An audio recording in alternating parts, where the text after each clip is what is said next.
So just figured out that you can take a normal battery. I hooked up the negative end to a standard landscaping galvanized nail, nailed into the ground, nailed a second one into the ground there, and then I have a simple little LED light here. Got the positive end on the positive battery, and I can take this negative end here, hook it right onto the nail, and look what we get. We get light.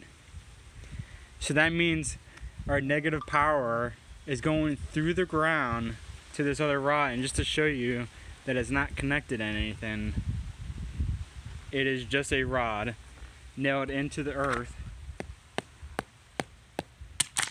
and then I can attach this LED light and I get power. That's pretty amazing. So that means I can, in theory, electric can go through the ground, and that's pretty amazing. And it creates a loop for powering a light. So that's pretty wild.